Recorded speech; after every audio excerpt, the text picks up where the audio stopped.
Hey guys, welcome to this new video. In today's video, I have Huy with me. Huy is a Vietnamese who has been studying overseas in the US and he chose to go back to Vietnam. So in today's video, I wanna ask him a few questions, especially his motivation, why he decided to come back to Vietnam after studying there, what he thinks about the opportunities that are in Vietnam compared to the US, as well as his perspective, and probably other questions like misconceptions some Viet Q can have about Vietnam. Hi Huy, I'm very happy to have you today to discuss about those topics.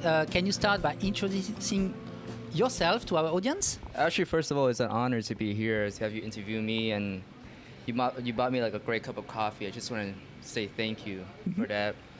About me myself, so basically, where should I start? So I was an international student. I traveled to the U.S. when I was 14, 15. When I was like very, very young, and then I stayed there for almost like 8 years now. I'm actually 22 right now, turning 23rd in November. So we used to live in the same state, and then I studied at St. Thomas Academy. It was a very strict military school in the U.S. Then I studied in St. John's University, the same university with one of the Viet Q that I accidentally met in Vietnam. Yes, and then I decided to move to Silicon Valley for almost 2 years, and then now I'm back. I'm back to Vietnam. This is my 4th month after relocating back to the homeland. Okay, so you came back after the pandemic, you came back for a job opportunity. So we're gonna discuss a little bit later about job opportunities in Vietnam for Vietnamese who has been studying overseas. But before that, Huy, what about, did you have any reverse cultural shock by coming back to Vietnam after 8 years? I mean, like after 8 years, there's of course there's no cultural shock because even though I live in the U.S. for almost 8 years, sometimes we have like a summer vacation and we our family we usually go back to Vietnam for about 2 or 3 months. Of course, there's no culture shock, but there's an economic shock whenever I come back because Ho Chi Minh City, Saigon grows super, super fast. So every single time I travel back to Vietnam, I see it's something new about the city. There's new building, there's new real estate projects around. Of course, Saigon, compared to 8 years ago, it's definitely way more packed. There are more people traveling around. The city is just getting more dynamic and dynamic years after year. So yes, there's an economic shock, but there'd be no culture shock for me. Okay, so a city that has been improving a lot over the last years, a lot of modernization, a lot of new districts. You mentioned the resale projects. Yes. Is there anything about your generation that changed? I would say yourself 8 years ago when you left Vietnam and yourself right now. What is any mindset change about the country? The mindset change about this country is that 8 years ago, before I left Vietnam, at least the people in my friends group, a lot of people they want to move to the U.S. But compared to the young people right now in Vietnam, a lot of them just want to stay here. They're more willing to stay here and work, and the mindset and then their mentality change over time. That's one of the biggest change because 8 years ago people wanted to be the Viet Q, but since the economy has been growing so fast for the past 5 or 6 years, a lot of people are more willing to stay. I think that's the most iconic thing I see about the young people here. Okay, so from your generation, there are probably things to do here. Do you think there is more opportunities into finding a job in Vietnam rather than in the US? I think it really depends on the industry that you work for. So if you have a biochemistry degree or a bioengineering degree, I think it's be better for you if you have your career in the US because there's more opportunity for you there. There are a lot of good pharmaceutical or good biotech companies in the U.S., but not in Vietnam because there's very low demand for that in Vietnam. However, if you work in this a BD, business development industry, or a tech industry, I think Vietnam would be would be a better place for you because there would be more opportunities here. Not only Vietnam but also in Southeast Asia in Okay. general. So opportunities in Southeast Asia in the region, so for young people. And do you think the American dream is over from your perspective? I mean, it's all about the interpretation, right? It really depends on certain people. A lot of people, like, you know, they go through different things. So, of course, like, the American dream actually fit for them because, like, they have a very poor life in Vietnam, or, you know, sometimes, like, you know, they don't have that much opportunity when they were young. So, like, traveling to America, it'd be better for them because there's better there's be better social security program for them. They get better access to healthcare. It really depends. It really depends on where you're from. But at least for me, for a person who looking to, like, you know, excel in my own career, I think Vietnam is a better place for me because there's more chance for me to get, like, a better job, more opportunity for me to be promoted in Vietnam. And of course, this is my country. I mean, I miss this country so much when I left. So it really depends on certain people. Okay, so you mentioned in the US you will have a better healthcare, better education system. On the other side, in Vietnam, probably more opportunities for the Gen Z. What are other downside about the US versus Vietnam? The downside about the U.S. is that, dang, it's so hard for you to open a business in the U.S. You have to go through so many paperworks. Like, the system itself is so strict, and there's no room for you to grow. That's first. Second, I think the mentality. I mean, like, at least for me, like, you know, a lot of people in my circle, their mentality about, like, you know, about life is finding a good job and you know, wait into their, like, you know, their retirement. It's a very safe. I think it's such a safe option in their life. There's no risk. They are not risk taker. That's a downside. A lot of people in the U.S. want to settle down when they're, like, you know, when they're way too young. That's a downside. Okay, so lack of ease to set up a business in the US is going to require a lot of capital, rather than in Vietnam you can start with maybe less capital, so you can start a business more easily.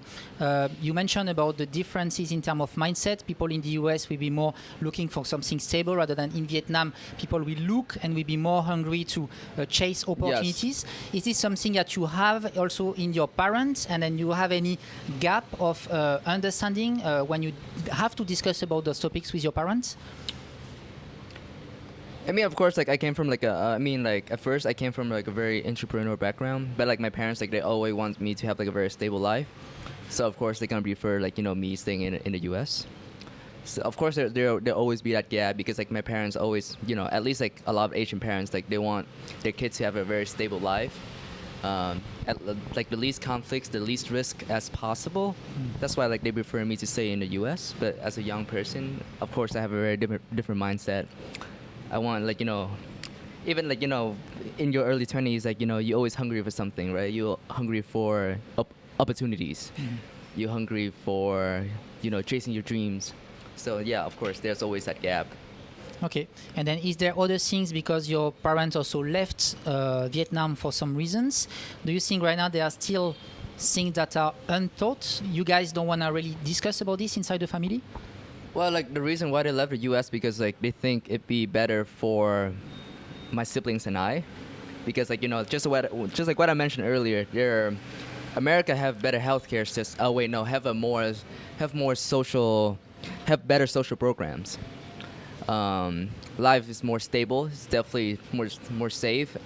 Depends on what perspective. But generally, you can have, like, a safer life in the U.S. compared to Vietnam. Yeah, just so, like, that's, like, one of the reasons why, like, you know, they move away from Vietnam. Okay, so now you are back.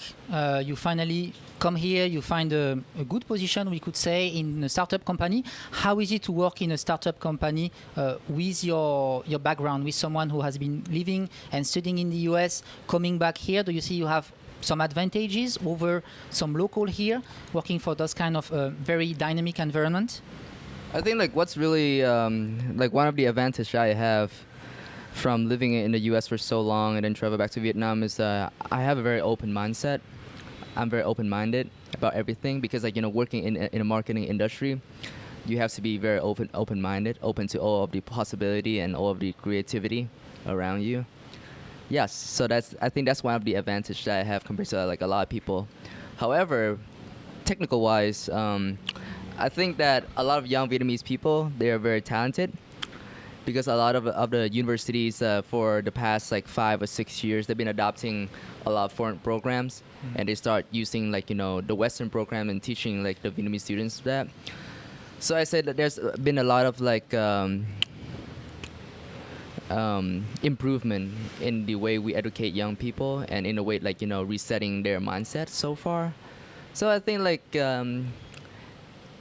I think having an open-minded is my only advantage, but technical-wise, I don't think I'm more talented than the Vietnamese people, like the Gen Z ones. Okay. And can you talk a little bit more, Huy, about what you are doing now on a day-to-day basis, working for that HR company from Singapore, but sourcing and hiring talent in Vietnam? Yes. Yes. So basically, like I'm currently. First, let me introduce like a company. I work in for Clint. It's a startup company. It's a human resource company. We specialize in headhunting, in like, you know, finding people for the company if they have like a demand in outsourcing some of their job positions. We also have like a huge platform, a huge human resource platform that people can go on, and they can apply, or they can look for and apply for like, you know, for jobs.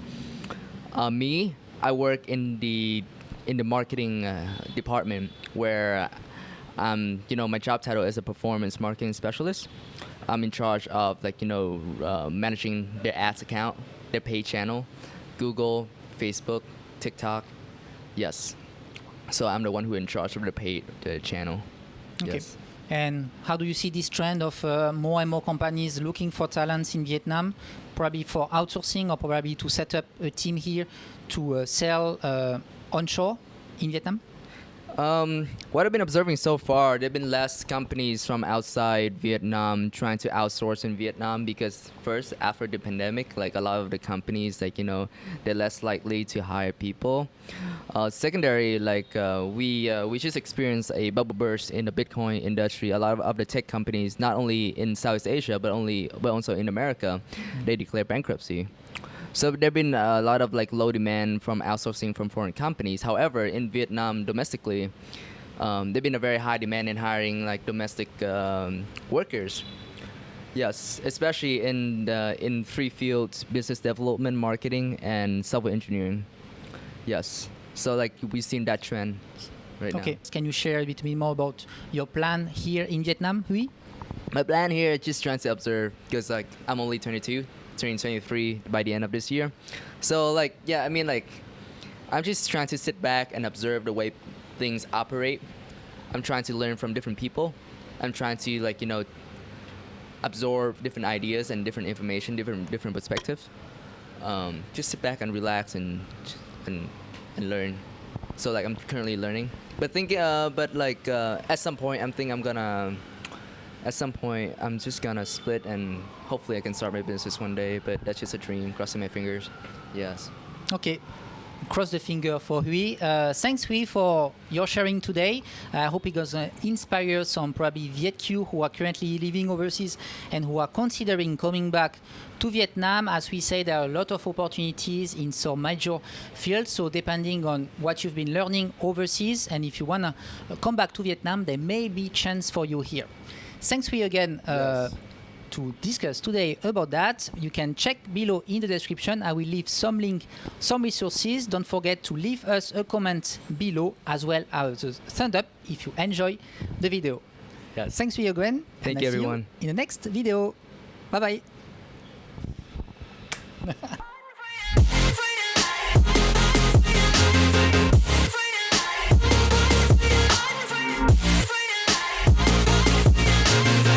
Down and I'ma get it right. Get on sight like